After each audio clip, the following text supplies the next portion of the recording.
नमस्कार, stock ideas YouTube च्यानलमा यहाँलाई हार्दिक स्वागत छ। सदाझै तपाईहरुका जिज्ञासाहरूको प्रतिक्रिया लिएर म कार्यक्रममा उपस्थित भइसकेको छु। ढिला नगरी म तपाईका जिज्ञासाहरूतर्फ लाग्छु। च्यानलमा नयाँ हुनुहुन्छ भने च्यानललाई सब्स्क्राइब गर्न सक्नुहुन्छ। भिडियो मन पर्यो भने लाइक, कमेन्ट र शेयर गर्न सक्नुहुन्छ। कुनै जिज्ञासा भए भिडियोमा कमेन्ट गर्नु होला। गुरु गुड मर्निङ भन्नुभएको छ। एफएम डीबीएल हेर्दिनु न 678 को बाई हो भन्नुभएको छ। एफएम डीबीएल हेरौँ है त। फर्स्ट माइक्रो फाइनान्स होलसेल टाइपको माइक्रो फाइनान्स हो। फन्डामेन्टली त्यति कमजोर खालको माइक्रो फाइनान्स पनि होइन। फन्डामेन्टल राम्रै हो। इपीएस 17 छ, वितरण योग्य मुनाफा 17 छ, नेटवर्थ 142 छ। यो उसो त यो फर्स्ट क्वार्टरको रिपोर्ट अनुसार हो। सेकेन्ड क्वार्टर रिपोर्ट आउन बाँकी छ। हजुरले चाहिँ एफएमडीबीएल लाई 678 मा किन्नु भएको हो। अहिले चाहिँ 619 तिर चलिरहेको छ भनेपछि तपाईलाई केही लस पनि रहेछ। सपोर्ट यसको राम्रो सपोर्टको कुरा गर्दाखेरि 590 को हो र यो लेभल पनि एउटा सपोर्ट जोन नै हो। किनभने यहाँनेरिबाट हेर्छौँ भने हामीले एउटा सपोर्ट लगाइदिने भने सपोर्टमै छ। यो लेभलबाट रियाक्सन राम्रो आउन सक्ने सम्भावना चाहिँ छ। तर बजारमा ग्रीन क्यान्डलहरू बनिरहँदा भोल्युम पनि खासै आएको छैन। सो तल्लो रेन्जमै आयो भने तपाईले डब्ल्युएससी गरेर मतलब कि आफ्नो एभरेजिङ घटाउँदा बेटर हुन्छ भन्ने लाग्छ। यो लेभलमा पनि पार्शियली एड पनि गर्न सकिने देख्छु म चाहिँ है। सेकेन्ड क्वार्टर रिपोर्ट कस्तो आउँछ त्यसले चाहिँ यसको मूल्यमा एकदम फरक पार्नेछ। राम्रो रिपोर्ट आयो भने एकै दिनमा अलि धेरै अङ्कले बढ्ने र नराम्रो आयो भने फेरि तल्लो सपोर्टतिर आउन सक्छ। सो तपाईको डिसिजन चाहिँ सेकेन्ड क्वार्टर रिपोर्ट आइसकेपछि लिँदा बेटर होला भन्ने लाग्यो है। लभ रिएक्ट गर्नुभएको छ, धन्यवाद। सब शेयर घटेको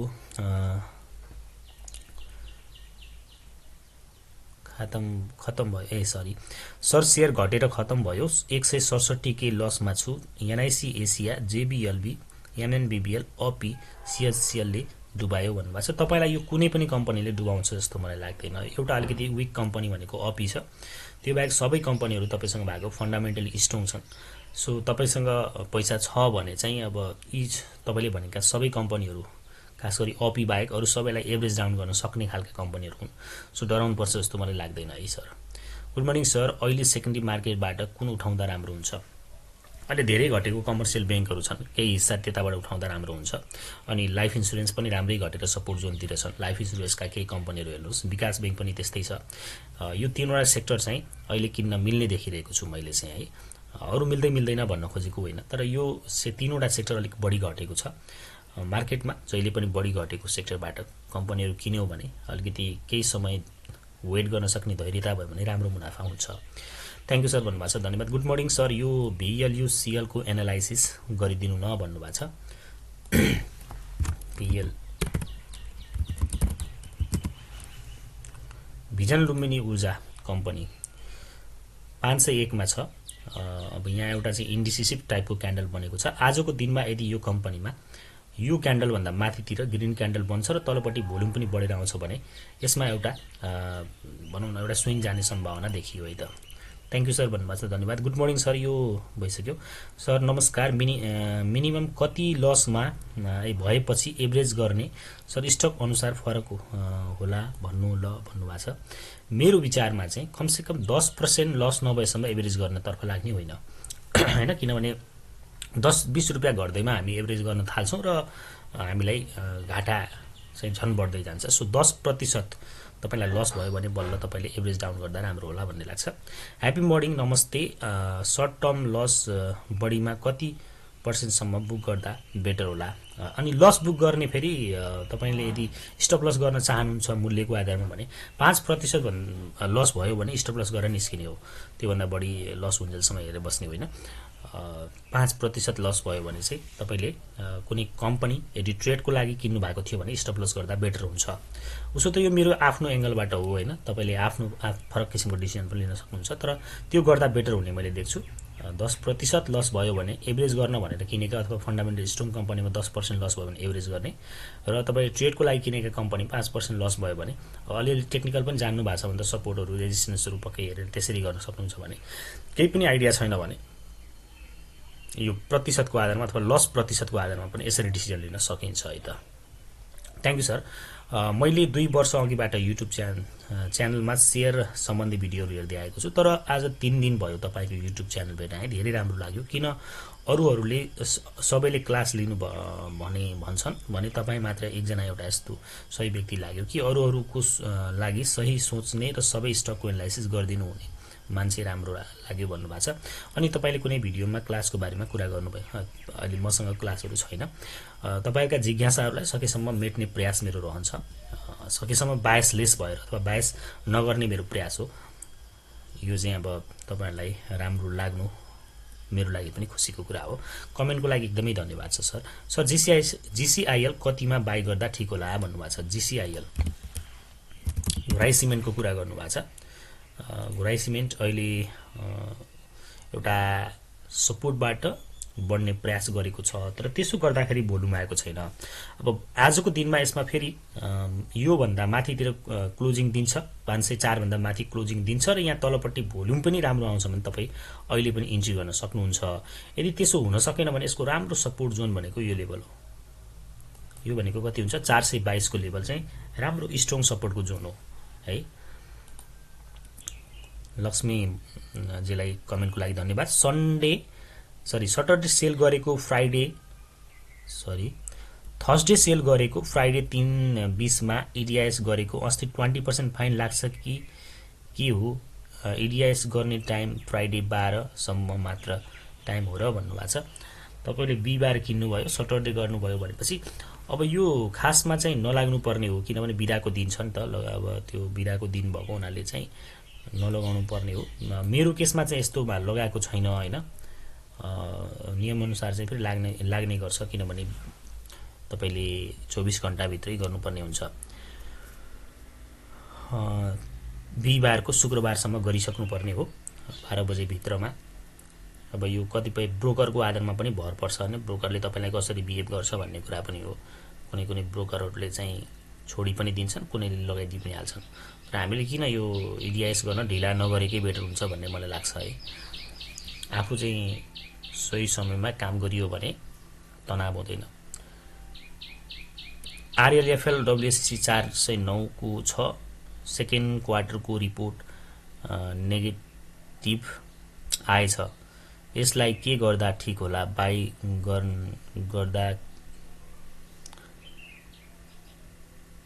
गर्ने कि नाइ भन्नुभएको छ। आरएलएफएल फर्स्ट क्वार्टरमा राम्रो थियो है। म पनि यसको रिपोर्ट हेरेर अचम्मै परे। मैले पहिला एउटा फन्डामेन्टल स्ट्रङ मध्येको एउटा कम्पनी मान्थेँ, तर यसको रिपोर्ट चाहिँ नेगेटिभ आएछ। इपीएस नेगेटिभ 9 छ हैन। वितरण योग्य मुनाफा देखाएको छैन। नेटवर्थ पनि घटेको रहेछ, 98.10 मा भएछ। एनपीएल पनि बढेको हो कि एनीवे धेरै छ। 9.67 को त एनपीएल नै छ। सो एकदमै नराम्रो रिपोर्ट आएको रहेछ। अब ट्रेन्ड लाइन पनि ब्रेक गरेको छ। मैले चाहिँ तल्लो रेन्जमा किनेकाहरूलाई राम्रो फाइदा छ भने योबाट चाहिँ शिफ्ट भएर अलि स्ट्रङ कम्पनीतिर लाग्दा हुन्छ, राम्रो रिपोर्ट आएको कम्पनीतिर लाग्दा हुन्छ भन्ने सुझाव दिन्छु हैन।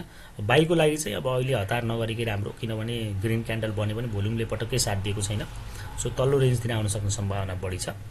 बाईको लागि अलि तत्काललाई चाहिँ नहेरेकै राम्रो। Good morning sir. उसो त फाइनान्समा मोमेन्टम आयो भने फाइनान्सका सबै कम्पनीहरू कमजोर नै छन्।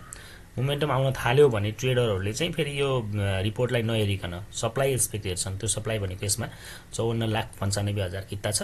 यो एक्सपेक्ट हेरेर चाहिँ फेरि ट्रेडरहरू हाबी हुन्छन्। त्यो माहौल देखियो भने ट्रेड गर्ने हिसाबले जान सक्नुहुन्छ। इन्भेस्टमेन्टको एंगलबाट चाहिँ राम्रो देखिएन भन्न खोजेको।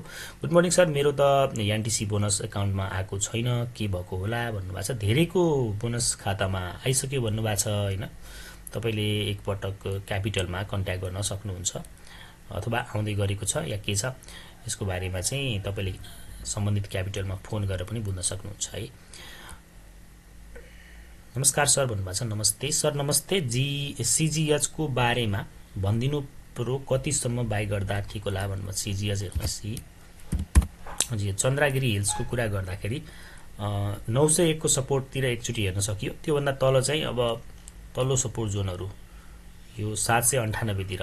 तर मैले तत्काल बाई गर्नको लागि खासै रिकमेन्ड गर्दिन, किनभने यसमा चलखेल भएको छ। चलखेल भएका कम्पनीहरुमा अलिकति डराउनु पर्छ। हुन त कहिलेकाहीँ राम्रै स्विङ पनि जान्छ। अब यो लेभलमा हुँदाखेरि पनि मैले नकिन्नु नै बेटर भनेको थिएँ। फेरि 2 दिन बढ्यो, फेरि तपाईँले नकिन्नु भन्नुभएको थियो, बढ्यो पनि भन्नुभयो कतिपय साथीहरूले। तर त्यो चलखेलले बढ्नु र वास्तविकता तरिकाले एउटा रिजनेबल तरिकाले बढ्नुमा फरक हुन्छ। यसमा बढ्नुपर्ने रिजन मैले देखेको छैन तत्काललाई, किनभने अब अनलकिङ भएर बसेको छ। अझै पनि सप्लाई कहाँनिर आएको छ त? सप्लाई नै भएको छैन, उहाँहरूले बेच्नै पाउनु भएको छैन। सो यसलाई चाहिँ तलमाथि गराउँदै उहाँहरूले यसलाई चाहिँ भनौँ न डिस्ट्रिब्युसन गर्न सक्ने सम्भावना र हुनाले नयाँ लगानीकर्ताहरूले केही समय यसलाई यत्तिकै छोड्ने र यो जुन एउटा भनौँ न सङ्लिन दिने यसलाई केही समय, त्यसपछि बल्ल इन्ट्री गर्ने बारेमा सोच्दा बेटर हुन्छ। सर अब एचआरएल के हुन्छ? 717 को बाई गरेको अहिले 600 मा आएको छ भन्नुभएको छ। 717 को 600 मा आइसक्यो र आएको छैन। 600 मा त 688 मा आएको छ बल्ल। तपाईँले किनेकोबाट खासै घटेको छैन। 650 को लेभलमा आउँछ भने अलिकति फेरि त्यहाँनिर थप्ने, धेरै घट्यो भने 600 सम्म आउँछ भने फेरि थप्ने, मिड टर्मसम्म राख्ने राम्रो रिटर्न हुन्छ भन्ने मलाई लाग्छ मेरो एङ्गलबाट है। डिसिजन तपाईँको आफ्नो रहोस्। सर निफ्रालाई के गर्दा ठिक होला भन्नुभएको छ। निफ्रा एउटा हाई क्याप कम्पनी हो। निफ्रा चाहिँ क्यापिटलको हिसाबले ठुलो कम्पनी भयो। 225 मा चलिरहेको छ।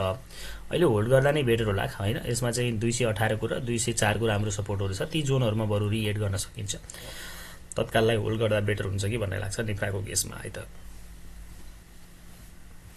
सीएससीएल लङ टर्मको स्टक भनेर किनेको, लङ टर्म होल्ड गर्दा 545 मा त्यसपछि घटेको घटै छ। यसलाई एभरेजिङ गर्नु ठीक होला कि त्यतिकै छोडेर राख्दा फ्युचरमा कभर होला भन्नु। 545 मा भन्नुभएको छ। खासै माथि पनि हैन तपाई फसेको, 600 सम्म पनि पुगेको थियो क्यारे केही अगाडि। फन्डामेन्टली त राम्रो कम्पनी हो। अहिले 487 भनेपछि तपाईले 475 को रेन्ज मैले भनेको छु, यो सपोर्ट एउटा रेन्ज, त्यसपछि 453। अब नेप्से घटिराख्यो, हाइड्रो पावरमा करेक्सन जारी भयो भने यो कम्पनी यी सपोर्टहरुमा आउँछ। यी सपोर्टहरुमा पार्शियली एड गरेर एभरेज डाउन पनि गर्न सक्नुहुन्छ। अर्को चाहिँ तपाईले किनेको जोन त्यति माथि पनि हैन, बुलमा चाहिँ त्यो सजिलै रिकभर हुन्छ भन्ने मलाई लाग्छ है। जाल्पा जेबीएलबी नेस्टोमा रोज्नु परे हजुरले कुन चुज गर्नुहुन्थ्यो र भन्नुभएको छ र किन भन्नुभएको छ। मैले चाहिँ यो बीचको रोज्छु है जेबीएलबी, किनभने यसको चाहिँ अब जाल्पा तपाईलाई रिपोर्टबाट, अब रिपोर्ट त पुरैको आएको छैन अझै। नेस्टो अलिकति मूल्यको आधारमा महँगो भएर नरोजेको भन्नुहोस्। जाल्पाको रिपोर्टमा चाहिँ ईपीएस नेगेटिभ छ हैन, वितरणयोग्य मुनाफा 17 देखिए पनि ईपीएस नेगेटिभ छ। अब सेकेन्ड क्वार्टरको रिपोर्ट हेरेर राम्रो आएछ भने त्यो अलग डिसिजन बन्न सक्छ हैन। अहिलेको एंगलमा चाहिँ सबैभन्दा बेटर नै मैले जेबीएलबी देखेको छु। तीनवटा तपाईले दिनुभएको मध्ये अब घटी पनि रहेको छ, सपोर्ट जोनको नजिक पनि आउँदैछ। 1260 को लेभलमा आयो भने मैले हुन सक्छ यो सेकेन्ड क्वार्टरमा केही नराम्रो रिपोर्ट आउँदैछ या के हो, किन घटिरहेछ थाहा भएन। एनीवे जेसुकै भए पनि यो सपोर्ट जोन एउटा भयो। त्यसपछि फेरि यी सपोर्ट जोनहरुमा एकैचोटी चाहिँ किन्दैन हैन। मैले चाहिँ सपोर्टहरुमा चाहिँ पार्शियली एड गर्ने तीनवटा मध्ये चाहिँ यो जाल्पालाई रोज्थे। तपाईको आन्सर त्यसरी दिन चाहे। अनि नेक्स्ट चाहिँ अलिकति महँगो छ, सो मूल्यको आधारमा पनि जाल्पा बेटर होला भन्ने लाग्छ। सर एएलआईसी किन्दा कस्तो होला? एएलआईसी भन्नुभएको छ। एएलआईसीएल को कुरा गर्नुभयो। एसियन लाइफ इन्स्योरेन्स कम्पनी, यसमा चाहिँ अब 7 कति % बोनस छ, 7.75% बोनस शेयर र त्यसपछि फेरि 42% राइट शेयर दिने कुरा पनि छ। तर यसको पछाडी लागेर यो किन्नु भन्दा सस्तो राम्रो लाइफ इन्स्योरेन्स पनि छन्, त्यो बेटर अप्सन हुन सक्छ। फेरि यो घटेर 670 तिर आउने, सपोर्ट तिर आउने भयो भने चाहिँ एड गर्दा पनि बेटर होला। हिजोको दिनमा त सेल पो भयो कि जस्तो सिनारियो देखेको छ, सो हतार गर्न जरुरी भएन।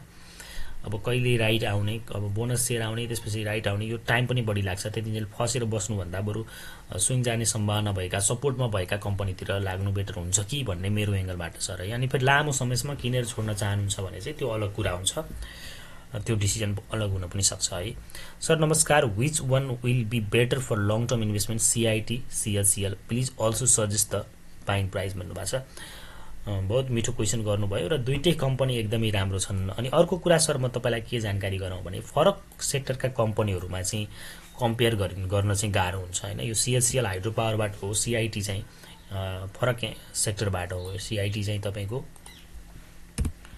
इन्भेस्टमेन्ट पर्छ यार, यो सिआइटी इन्भेस्टमेन्ट सेक्टरको कम्पनी हो भने त्यो हाइड्रो पावर चाहिँ सिएससिएल हाइड्रो पावरमा पर्यो। मैले के मेरो एङ्गलबाट त दुईटै कम्पनी पोर्टफोलियोमा राख्न लायक कम्पनी हुन्। सो तपाईँले दुवैमा पार्सियली एड गर्दा बेटर हुने देख्छु, मतलब डिभिजन गरेर तपाईँको लगानी गर्दा बेटर हुन्छ भन्ने लाग्छ। यसमा चाहिँ तपाईँको बाइङ जोनको कुरा गर्नुभएको छ। सिआइटी एउटा बाइङ जोनको नजिक छ। यो पहिलो सपोर्ट 275 को रेन्जमा पार्सियली एड गर्न सक्नुहुन्छ। फेरि 2000 को जोनमा आउँछ भने फेरि एड गर्न सक्नुहुन्छ। एकैपटक किन्नुपर्छ भन्ने हुँदैन। राम्रो कम्पनी हो।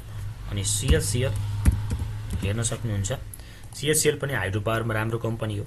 यसको सपोर्ट भनेको 475 मा र 453 मा छ। यी जोनहरुमा चाहिँ तपाईले पार्सियली एड गर्न सक्नुहुन्छ। अर्को चाहिँ तपाईको यो जुन रेजिस्टेन्स छ त्यो भन्दा माथि भोल्युम सहित गएर बस्यो भने पनि हामी एड गर्न सक्छौं हैन। यो कम्पनी दुईटै कम्पनी मेरो एंगलबाट चाहिँ पार्सियली एड गरेर पोर्टफोलियोमा लामो समयसम्म राख्न लायक कम्पनी हुन्। बाँकी डिसिजन तपाईको रहोस्। भिडियो लामो हुने हिसाबले प्रत्येक भिडियोमा आएका कमेन्टहरुलाई छुट्टा-छुट्टै सानो भए पनि छुट्टा-छुट्टै भिडियोमा मैले बनाउने प्रयास गरेको छु। यसो भयो भने भिडियो अब भनौं न धेरै लामो हुँदैन भन्ने हिसाबले यसपछिको भिडियोमा तपाईले गर्नुभएका कमेन्टलाई समेटेर म अर्को भिडियो बनाउने छु छिटै। यति भन्छु र अहिलेको बसाइबाट बिदा चाहन्छु। यहाँहरुको समय शुभ रहोस्। नमस्कार, शुभ समय।